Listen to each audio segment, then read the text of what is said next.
उपासक,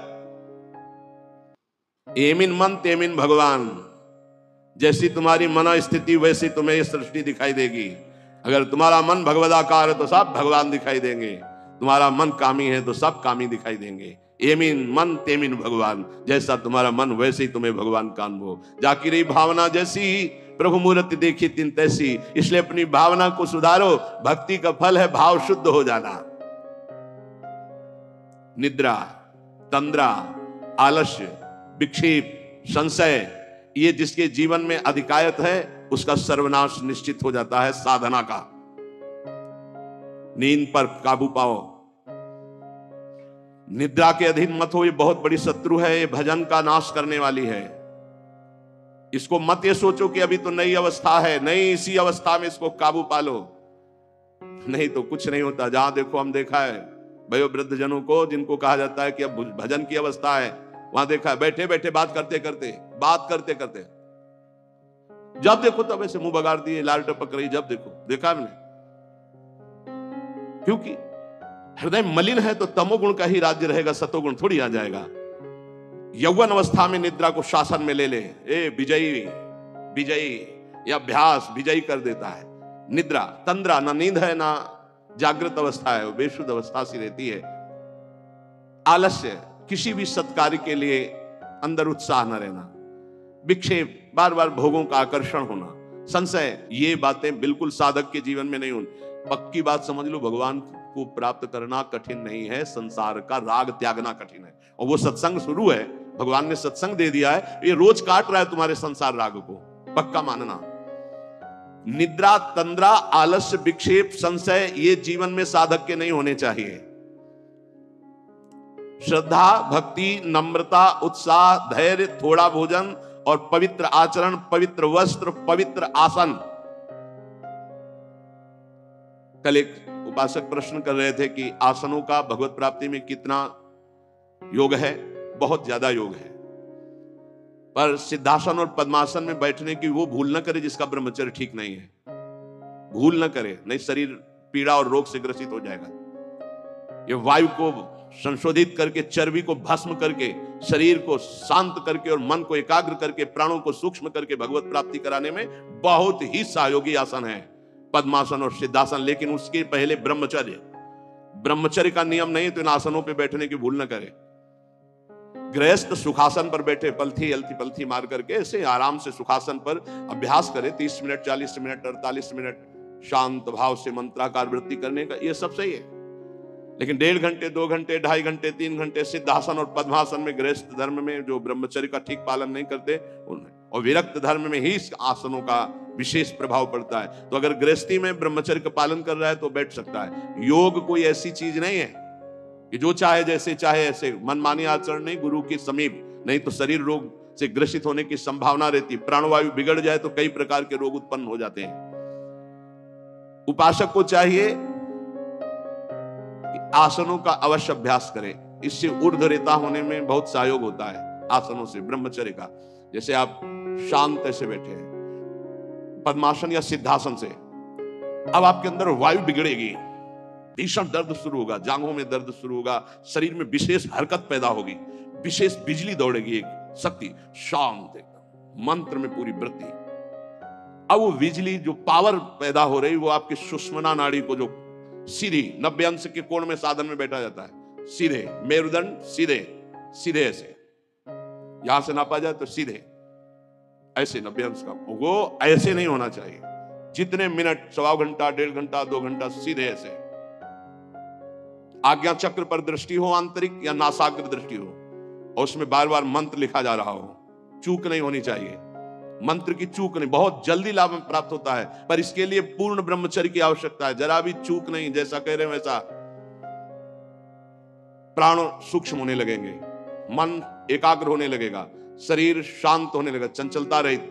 पर एक बार पसीना पसीना, एक बार भीषण कष्ट प्रतिदिन, जब तक शून्यावस्था नहीं आती शरीर की, तब तक वो साधक को यही पापों को भस्म करता है। यही आसन उसको दिव्यता प्रदान करते हैं। अब इतनी हीट पैदा होती है उसके अंदर, अगर संयम से नहीं है तो बेविचारी बन जाएगा। बहुत ध्यान देने योग्य बात, उस समय उसकी कुंडलनी, उसकी सुषुम्ना नाड़ी, उसकी हर नाड़ी एक्टिव होती है, उस गर्मी से, आध्यात्मिक शक्ति से।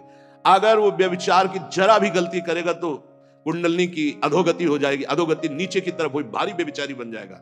ये ऊर्ध्वगामी जीव ही सुषुम्ना मार्ग संचारी, सुषुम्ना मार्ग से संचरण हुआ, आजीवन के लिए काम रूपी वेदना से मुक्त हो जाएगा। जीव ही ऊर्ध्वरेता ब्रह्मचारी हुआ, संकल्प ही खत्म काम का, नष्ट हो जाएगा। एक ऐसी परमानंदमय स्थिति योगी की, वही सब बिना कुछ किए ये स्वाभाविक हो जाएगा यदि नाम जब श्वास प्रश्वास से किया जाए। ध्यान रखना, एक इतना कठोर और एक इतना सहज, श्वास प्रश्वास पर ध्यान है, हर समय नाम चल रहा है, वो सब बड़े शीतल प्रकृति से जागृत कर देगा। कुंडली जागृत हो जाएगी, सुषुम्ना मार्ग संचारी संचरण होने लगेगा। नाम जप में सब सामर्थ्य विराजमान है। ये केवल प्रवचन की बात नहीं कर रहा, अनुभव की बात कह रहा हूं। पूरे शरीर को झकझोर के रख देती जिस समय कुंडली जागृत होती यौगिक क्रियाओं के द्वारा, और नाम के द्वारा जब जागृत होती तो पता ही नहीं चलता कब जागृत हो गई। ये ध्यान रखो, वही नाम से ऐसे सहज में जागृत हो जाती कि उसको पता भी नहीं चलता कि हमारे अंदर कुंडली जागृत हो गई क्या, सुषुम्ना मार्ग खुल गया है क्या। खूब नाम में प्रीति, सदाचार पूर्वक आसनों का सेवन, ये तो सदगृहस्थ भी कह सकते। 45 मिनट आप सुखासन पर बैठने का अभ्यास करें, अगर थोड़ा भी परमार्थ पे, कम से कम 24 घंटे में 2 बार आसन में बैठने का तो अभ्यास। सुखासन ऐसे पलथी मारकर ऐसे आराम से, या अर्ध पद्मासन, एक टांग के ऊपर, बाई टांग के ऊपर दाई टांग ऐसे चढ़ा करके आराम से, ये आराम आसन है। जो वयोवृद्ध है थोड़ा कुर्सी या सोफा या जैसे भी बैठो, पर ऐसा नहीं कि एक मिनट में इधर उधर, थोड़ा सा शांत बैठने की कोशिश करो। जैसे निरंतर विषयी पुरुष विषय चिंतन करता है तो उससे विषय की आसक्ति प्राप्त हो जाती है, ऐसे भक्त जब भगवान नाम चिंतन करता है तो उसे भगवान में आसक्ति प्राप्त हो जाती है। जैसे विषयी पुरुष विषय चिंतन करता है तो विषयों में आसक्ति हो जाती है, जिसमें है ही नहीं कुछ, घृणित स्थानों में आसक्ति हो जाती है। फिर सच्चिदानंद का जब चिंतन होता है तो उसमें आसक्ति हो जाए तो कैसा आनंद होगा। भगवान मेरे समीप हैं, अनुभव हो रहा है, भगवान मेरे को ऐसे 1000 हाथों से ऐसे घेरे हुए हैं, भगवान निश्चय मेरे को स्वीकार कर चुके हैं। ऐसा 3 बातें उपासक को अनुभव होने लगती हैं जिसकी शरणागति पुष्ट हो गई है। भगवान मेरे समीप हैं, देखो महापुरुषों के वचन, भगवान सहस्त्रों हाथों से मुझे घेरे हुए हैं, भगवान मुझे स्वीकार कर चुके हैं। ये 3 बातें शरणागत के अंदर आ जाती हैं। देखो आपको अनुभव होता है भगवान मेरे समीप है।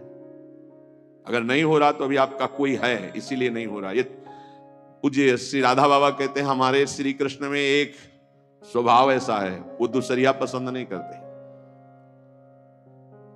वो जिसको स्वीकार करते हैं उससे अनन्यता की चाह रखते हैं।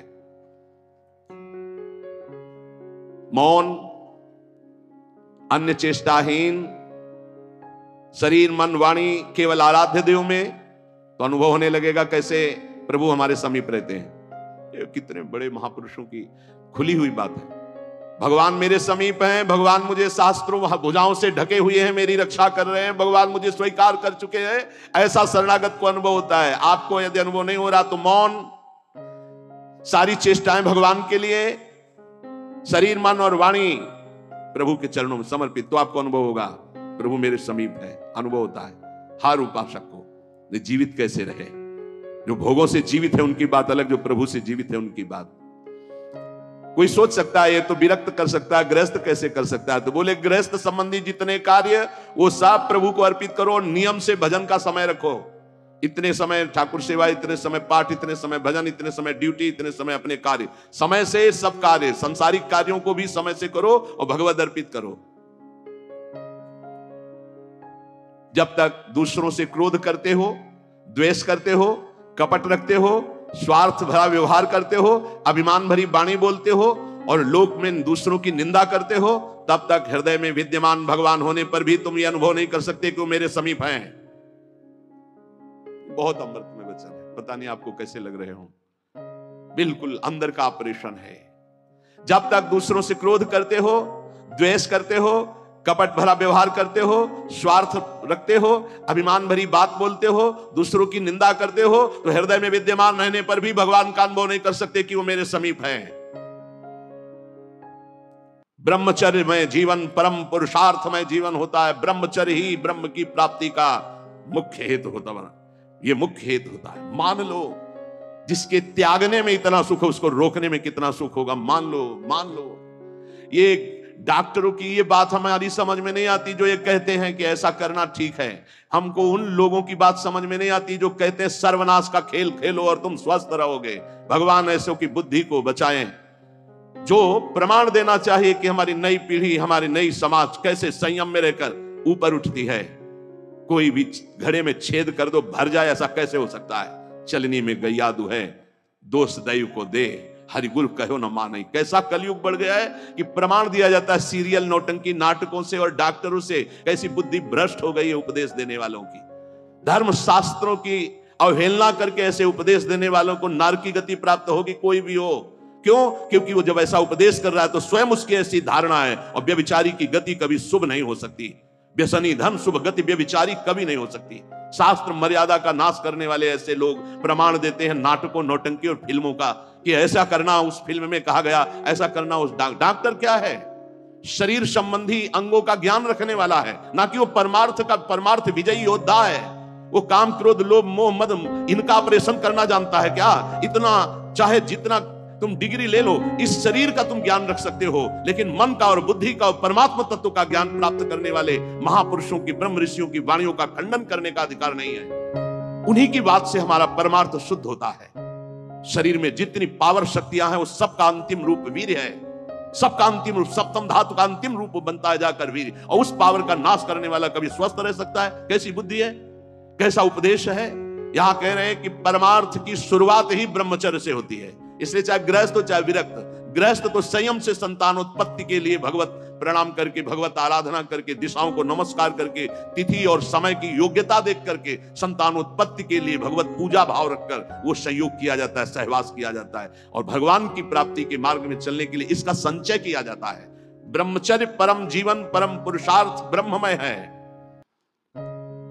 10,000 वर्ष तक ब्रह्मचर्य रह करके कश्यप जी ने जब संतानोत्पत्ति का संकल्प किया तो विनता जी से भगवान गरुण जी का प्रादुर्भाव हुआ।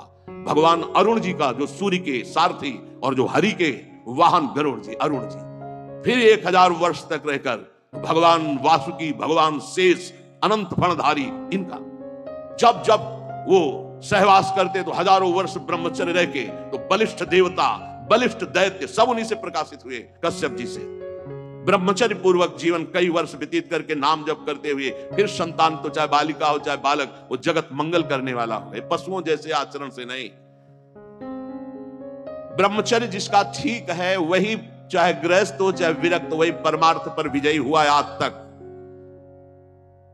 सद्भाषण, सद्विचार, सद्भावना, न्याय निष्ठा, आडंबर पाखंड का त्याग, वही जाकर के धर्मात्मा महात्मा बनता है। इसलिए भक्त को चाहिए कि ब्रह्मचर्य पर विशेष ध्यान दे और रात्रि के सोने के समय ज्यादा सावधान रहे। उस समय वेदना काम की जरूर जागृत होती है। उस समय जरूर ध्यानस्थ रहे, कीर्तन परायण रहे, नाम जप करते हुए शयन करे और शेष भाग रात्रि का भजन में व्यतीत करे। मध्य भाग शयन के लिए, शेष भाग प्रारंभ भजन और उठने के समय भजन। अब आप लोगों की तो दिनचर्या ऐसा है कि अर्धरात्रि से शुरू हो जाती, शेष भाग आने ही नहीं पाता। ये जो ब्रह्म मुहूर्त समय कहा जा रहा है, इस समय तो सत्संग हो रहा है आपका। कितना सौभाग्य है कि आप उठना चाहो या ना उठना चाहो, आपकी दिनचर्या ऐसी कि आपको अगर 2:30-3 बजे नहीं उठोगे तो आप अपनी दिनचर्या नहीं कर पाओगे। कितना सौभाग्य कि श्री जी ने ऐसे हमको विवश करके साधन में लगा दिया है। विवश ना चाहे तो भी उपस्थित होना पड़ेगा। जो जबान का खूब लोभी है, भोजन का स्वाद लेने वाला, वो तमोगुणी स्वभाव का हो जाता है। वो कभी जनेंद्रिय पर विजय प्राप्त नहीं कर सकता, कभी ब्रह्मचारी नहीं हो सकता। लेकिन ये बात जितेंद्रीय महापुरुषों में परीक्षा नहीं की जा सकती। संध्या के समय भोजन करने से भजन में अरुचि पैदा हो जाती, इसलिए संध्या के समय कभी भोजन न करें। भोजन के समय नाम जप जरूर करें, क्योंकि एक एक कवल में जितना बार नाम जप करोगे शरीर में रस जाएगा, वो रस आपको भजन में बढ़ाएगा। टीवी चला के भोजन न पावे, क्योंकि टीवी का दृश्य देख के चिंतन करते हुए भोजन पाओगे तो टीवी में चल रहा है वही तुम्हारे चिंतन में चलेगा, तुम्हें परमार्थ से रहित कर देगा। अगर बहुते कुछ देखने सुनने की आदत है तो उस समय संतों के पावन चरित्रों की चर्चा सुनो, कोई कथा चलाओ, कथा सुनते हुए भोजन पाओ। अगर एकाग्रता पूर्वक भजन करने की रुचि नहीं जागृत हुई तो सत्संग सुनो, संतों के चरित्र सुनो, बड़ा प्रभाव पड़ता है। संतों की छवियां सामने रखनी चाहिए जहां भोजन पाने का हो, कुछ सदुपदेश सामने रखने चाहिए। अपने आप तो बड़ा मंगलमय, राधा राधा